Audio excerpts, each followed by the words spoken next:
Hello, Human Collective. Welcome to the Upside to Grief. My name is Story, and I am your host. And my name is Erika, and I am your co-host. And this week we are welcoming back Sage to do one of our segments with us. Welcome back on. Welcome. Thank you. Hi. Push that. Oh, yeah. Just a little closer. That better? Yeah. Okay, Thank you so much for coming back on. We're really excited. We're going to do something different this week. Something we've never done before. Something we've never done. Ooh, I love that. Okay. I get to be the first. Yes. Okay. So we're going to do a mashup of the segments. We are going to start with some grief deck pulls, and then we're going to finish it off with a moment of knowing because we love those. Yeah. Okay, beautiful. And just like with grief, you just kind of do it the way it happens and you want to. So Yeah. And that's what Sage said. She was like, I want to do both. And so we're like, yeah, why not? let's do both. Yeah. Okay. We do what we want here. Okay, so we have two different decks of cards. Do you want to explain this one? Sure, yes. Okay, so this is more of like an oracle card deck, which has, well, technically they're both oracle cards, but this one's called Grief, Grace, and Healing. There's categories, and you can choose grief, grace, or healing. And it has like a little prompt, and it has a little work, or not workbook, but little booklet. Like a booklet with action steps and expanded meaning. And Yeah. these cards are really pretty. Yeah, these ones are really pretty. Also, you can pull from both decks too. Yeah, There's- literally no rules. Okay. Awesome. Choices. We love that. And then the other deck, do you want to tell us what that one is? Yes, the other deck that we have is the Splash of Hope and Inspiration deck. It's by Dr. Karen Kramer. For those of you following along, she was with us on chapter 12. And this is her deck that she made. Yeah, it's pretty cool. It also has different topics and Yeah, it's like little split up into sections. three. Yeah, it's pretty cool. And also another guidebook. Yes. Yeah. Okay. Surprise me. I'm going to let you pick. You know the decks. What do you feel? I feel like it's gonna Yeah, be- we were both looking at that one. We're going to start with Grief, Grace, and Healing. Yes. Okay. Okay. All right.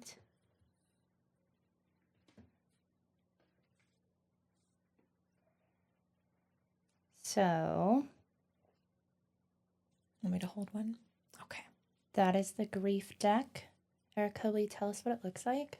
Yes. The grief little section deck, it's nice and blue, lavendery, purple, has some artwork on it. And then we also have Grace, which is more purples and pinks, and then Healing is just straight up pinks. Straight up pink. Beautiful. Yeah, so do any like really stand out to you? Grease. Or blah, blah, blah. I said grease. Grace. Grief, grace, healing. Well, we're here. We're here about grief. Go ahead. Do the grief. Okay, let's see. Ooh, Grief deck. Literal grief deck pull. literal grief deck pull.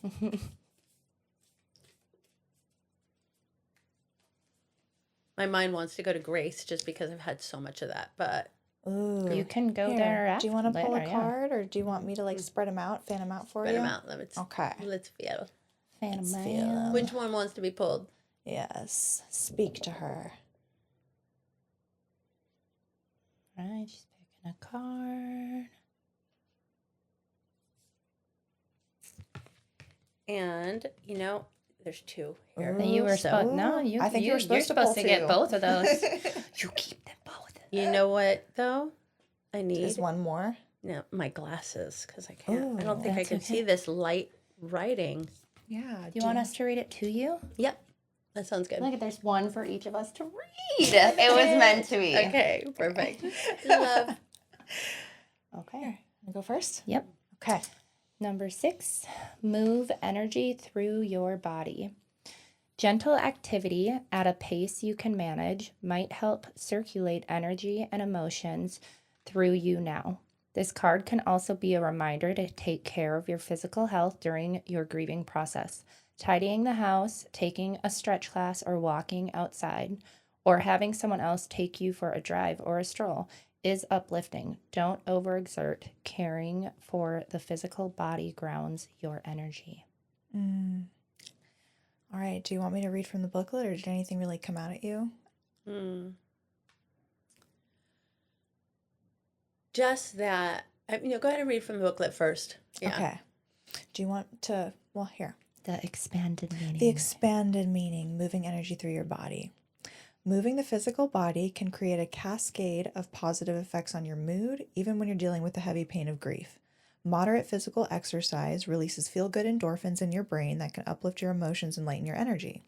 Regular exercise can also be something to look forward to each day, or elicit a sense of accomplishment or pride in your self-care routine.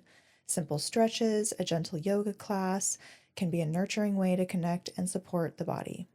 Even straightening the house every evening can move stagnant energy through your body as well as through your home. If you're recovering from an injury or illness, or your ability to move your body is limited, move what's comfortable, as this will still have an energy clearing, emotionally cleansing effect. Above all, this card asks that you support your physical body now. And there's also like a whole page where it says action steps. Do you want me to read that too? Or do you want to process anything? If you want to, you can read it. I think that it's probably beneficial for people to hear it. Okay, cool. I like how they add these little action step parts. I do too, because I feel like sometimes you don't always know what to do that with the information, and I feel like this guides you gently a little bit more. Yeah, I feel like that's kind of like an oracle deck thing in general. Like, you're like, okay, that's a cool reading, but now what do I do? Yeah, you're like, what do I do with this? So this is like the suggested action steps. Stock your kitchen with healthy, yummy food. Eat regularly and take any supplements or medication you require. Schedule a tune-up or touch base appointment with a healthcare provider. Research gentle stretch or exercise routines that might help with aches, pains, or stiffness. Even if you don't feel like it emotionally, commit to a regular exercise routine, like walking the neighborhood a few times a week, stretching for 15 minutes every morning, or working in your garden on the weekends. In time, you may look forward to these activities. Rediscover an exercise form you enjoyed in the past, like swimming or dancing. Exercise alone or with others, depending on what's comforting right now. If your movement is limited, focus on micro movements. Watch a movie or documentary about a physical activity like biking, rowing, or mountain climbing. Read a memoir by a famous athlete. Exercise in moderation. Overdoing can be worse than underdoing. If your mobility is very limited, have someone else take you for a drive in the country or a stroll in a park. Or meditate with water nature sounds and mentally picture a babbling brook. As you imagine the water rushing over stones, feel cleansing energy flow through your body. Create a loving alliance with your body now. Yeah. That all sounded very nice. Beautiful, and I wish I could say that like I did that right away, because I didn't. I was definitely someone who was running from the pain, and I was trying to cover it up with any substance, anything that could make me feel better. And there was like nothing. There was no amount of anything that could fill that pain for me, until finally like I hit that moment, that end of that pain, where it was like I don't want to, not end of the pain, but I hit a bottom with that level of the pain. Yeah. And from there, meditation has really helped me a lot, and exercise too, because exercise definitely releases the endorphins, and I'm sure it also is moving all the energy through my body. But the meditation helped me a lot when I couldn't exercise. I was the opposite. I started spending like 2 or 3 hours in the gym after my dad died. And I think it was me trying to escape my feelings. So it's interesting how like we do that. Yeah. Yeah, I went straight to, that's when I found Fit Camp. I was like a maniac when I first got there. Now, not so much. Now I'm just like dancing around with Roseanne and shit. But like at the beginning when I got there, I was like running stairs, and she was like, "Who the fuck is this?" Yeah, you just brought back a memory actually of me running, and it was just one time, but I remember that just running but I was running away from the pain, because I was just in so much pain. I just felt like running, and I needed to let out that energy. Yeah. Yeah. So you just ran. I just ran. I just ran. Yeah, no destination, just ran. Yeah. Did you run all the way back, or did you just like Run one direction. Well, because it reminds I me of ran something. one direction and then I ended up like walking back. But yeah. Okay, I did something similar. Yeah. Actually, I didn't run. I went walking because I didn't know what to do with myself. Mhm. And I didn't really know where I was going because I was like new to like North County. And I ended up walking like 3.5 miles or something. I was way far, and I called a friend at the time because then I was like, oh my gosh, like I don't want to walk all the way back there. And so then I called my friend and I was like, can you come get me? And they're like, what are you doing over there? And I'm like, I don't know. I just needed to walk. And I just didn't ever think like maybe I should turn around at some point. Like I just kept walking aimlessly one direction. So I was like, Yeah. "Wow." Oh my gosh. I feel that. Yeah. Mm. I just got a little hit when you were saying that before. Because you said running away from the pain.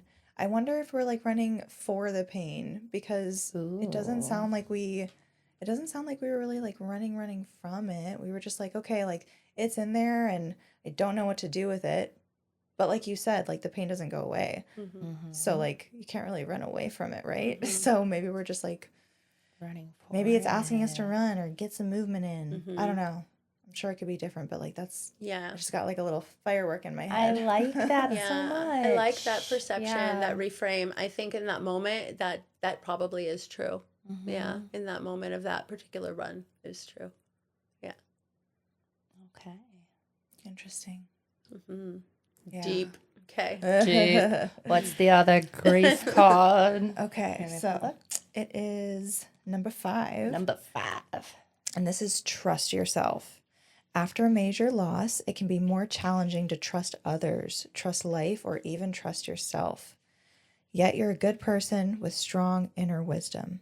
It's natural to be cautious, but trust yourself as well as go to others for wise counsel. Consult your intuition. Mistakes from the past lead to better choices today. Trust is regained gradually. Ooh. Ooh. Yeah. That was definitely true for me. You know, I felt like, I mean, at first it was like I felt like I could tell people, and I don't know, I don't think anyone understood. I felt like nobody understood that pain, you know, but especially it was like it didn't have anywhere to go. And it's almost like people expect you to like get over it, it feels like, you know, where it's like, okay, well, you're still here with that same pain. And I just stopped trusting everyone around me. And not just that, I didn't have the energy for like small talk anymore either, or like you know, bullshitting, or I just got really real and really in my own sovereignty, and just no faking, no small talk. Mm-hmm. Yeah. I love that.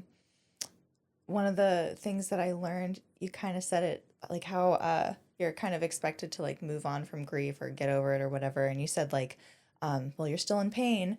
My inner response, I think I maybe said this to one person who was a stranger who said something like that, and I was like, okay, well, my dad is still dead, so there's still gonna be pain there. So yeah, it's still there. Mm-hmm. And I feel like it's like I don't want to blame people. I feel like, you know, we don't teach enough about death in society, and to our kids, or growing up, like we shelter them a lot of the times, we you think know, we're protecting them. Right, exactly. And I think unless you've actually gone through it yourself, it's really difficult, and processed it in a healthy way. Yeah. You know, it's really difficult to be able to relate. And I think that when we're not able to sit with our own pain, we can't sit with others either. And so it makes us uncomfortable to sit with their pain. And so I understand that I was just a walking pain, and like I was probably triggering everybody else's uncomfortabilities, right? So I get that. And I'm not blaming anyone for it, even though at the time I just felt so alone and isolated. And, you know, it just helps us be better now with like getting to show up for our people, because we get it, right? Yeah, exactly. Absolutely. Mm-hmm. Yeah. Do you want the expanded meaning for that card? Yeah. Okay. Don't overthink or second guess yourself now. This card is a reminder that while you may be navigating confusing or intimidating circumstances, your intuitive instincts are sound. You may have experienced a loss that also brought on a loss of confidence in yourself or your judgment. The fact that we didn't always see something coming, like a significant loss, can make us lose faith in ourselves unnecessarily. It's normal to get blindsided by life. We also all fall prey to wishful thinking or ignore our gut instincts and the warning signs around us. Trust that you will show up every day doing your best you can, which is all that's required now. If your confidence is shaky, this issue is in process and will resolve. Don't overcompensate. In time, you will have more faith in yourself than ever before. Seek sensible outside counsel, yet take up room at the negotiation table when debate or compromise is called for. Sounds about right. Yeah. Accurate. Yeah. Okay. Action steps? Yeah. Action steps. This I is wanna what you hear do. Follow your hunches about small matters to build up more trust with yourself again. Give yourself time and emotional space to weigh choices thoughtfully before rushing to action. Show up for yourself in ways that build trust, like tending to your daily self-care. Gravitate towards trustworthy, safe, responsible, consistent people and places now to build trust with life again. Avoid unnecessary risk. Admit to yourself and one other safe person if you have trust issues with someone at home or at work. Stay anchored in your own perspective now. While it's true there are 2 or dozens of sides to every story, focus primarily on your own. Rely more on inner wisdom and stand your ground when appropriate. Find reliable outside counsel, friends, professionals, mentors, etc. that proves trustworthy. I feel like that's very much prominent in your life today. That's you. Yeah, now. Now, yeah. And I was just thinking as you're reading that, like, I'm so grateful that you're doing this podcast, I really feel like, just the work that's being done to be able to reach people so that they have the solutions, because I just didn't, I didn't. And left to my own devices and a sick mind, like, all I knew was to cover up the pain, with any way that I possibly could. And I didn't do any of those things. So until I did. Until you did. Until I did. Yeah. Yeah. And now you do amazing things. Now I do amazing things. Yeah. Not that you weren't doing amazing things then, because you're learning, right? Without a pamphlet. No, or I was a doing guide. doing destructive things then. Okay, fine. I had a death wish after, That's fair. For sure. I had a death wish, and I even actually attempted that. Like, I at first, like, and I'm talking about that, like, yeah. Yeah, it's interesting because we really aren't, like, if we had this, even just like this deck of cards where we just like taught kids, even like, here, let's learn about grief today. Right. Before like a loss even happens. Like, imagine the things that it doesn't mean like the grief or the pain just magically disappears if we have a loss, but like maybe at one moment, like that card flashes in our head and we're like, oh yeah, like maybe I should talk to somebody. Right. Maybe I should find somebody that I trust. Maybe I should trust myself right now instead of doing something because I am in such pain that I either don't feel like I have a choice or I do have a death wish, There could be differences even just with a deck like this. Yeah. But even still, like, we're scared to even read stuff like that. Yeah. Yeah. Yeah, at the beginning, right? Yeah. I feel that. Definitely has shifted, exponentially throughout my journey, of healing and the process, right? Mm-hmm. Yeah. Mm-hmm. I definitely see you supporting other people, though, in their own loss. And obviously that took a while to learn how to do. So you did something. Yeah. Well, now I get to be a grief counselor, and I get to help others through the same thing. And it's funny because, the higher powers has a tendency to like bring the right people to you. And like, you're like, oh, okay, I know why. I know why you found me. I get it. Because I might be maybe right now the perfect person because I get it, and that's been such a beautiful a beautiful process of being able to be there, you know, for another, because he gets to live on through me in these legacies, like in that gift. Yeah. Mm-hmm. Thank you. Yeah. Oh, yeah. So that's the cards. That's the grief deck. They're like heavy but inspiring, and they're just Yeah. like, okay. Okay. Yeah, and with the nonprofit too. Yeah.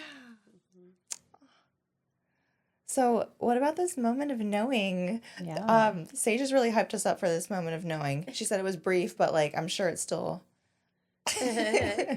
Yeah, I was hesitant to even talk about it on, you know, on this, only because, you know, it just, if I would have heard it, I would have been like, yeah, right, that didn't happen. That's you what know? we live for. Yeah, literally. Please But tell me more. Yeah, I had two moments that were really profound, you know, but I've had lots of little ones. Mm-hmm. But the two really profound ones is this girl had stolen from me. You know, it was like back near the beginning, and this girl had stolen from me, and I knew she had stolen from me, but she wasn't admitting she had stolen from me. Of course. And I was basically calling her out on stealing from me, and she was like, you know, got really defensive and was going to town at me, and just getting aggressive, you know. And all of a sudden, the what do you call it? The cabinet opened, right, and stuff flew out of the cabinet.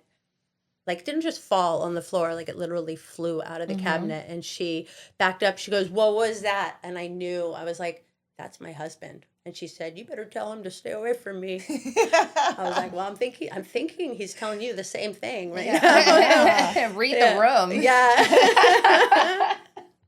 But it was epic and unbelievable, you know. And so then another time so every year I would well, it was only the second year, I believe, right? The second year I would write him, you know. I would write him all the time. I actually had this running conversation, but on his birthday and his death day, especially, like, I write him a big old long letter, you know.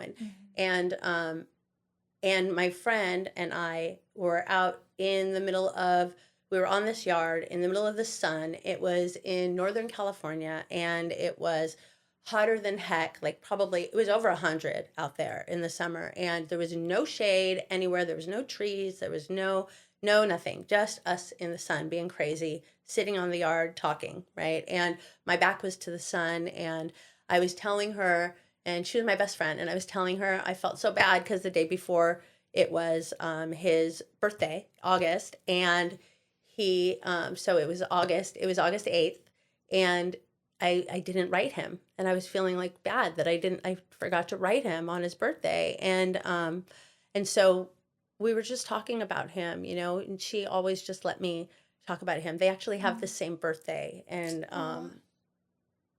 so, you know, it's just a really beautiful connection. We were talking about him for a while, and after, when we left there, I had a man-sized handprint. I was wearing a tank top on my back, and the rest of me was tan, except for this white, very clear handprint on my back that lasted 2 weeks. Wow. I just got chills all up and down my arm. Yeah, and like I was so grateful that there were all these witnesses that saw that, and like because I wouldn't have believed it either. You know, it was really beautiful. But I knew that he was with me, and that, you know, just talking about him and being there, he knew. He comforted me. Yeah. Mm-hmm. Mm-hmm. Mm-hmm. So beautiful. Wow. Mm-hmm. That's a big one. I have like no words. Yeah. Like, that makes me so happy. I feel like I'm crying right now. Or I'm trying to not cry, I should say. It was epic. It was epic. She still talks about it to this day, and I'm so grateful because I wouldn't have believed it. Wow. They are the unexplainable things but like, you know. Yeah.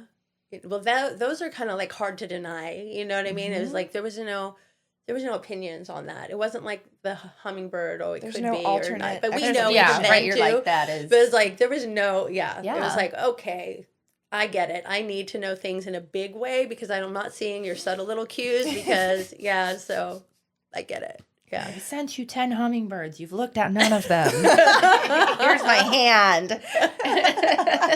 Right? Right, exactly. Oh my So, God. That's funny. Wow. yeah, but beautiful, beautiful moments. And then I think that, probably the biggest moment of knowing, wasn't necessarily a sign that I saw, it was the moment when I finally first surrendered to the pain that I was running from. And like on the other side of that grief, after 3 days of just sobbing, it was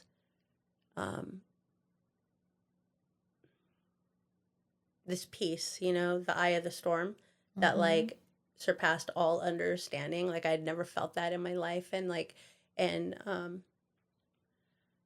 he felt closer to me than I had felt. Because when I was running from him, I felt so distant.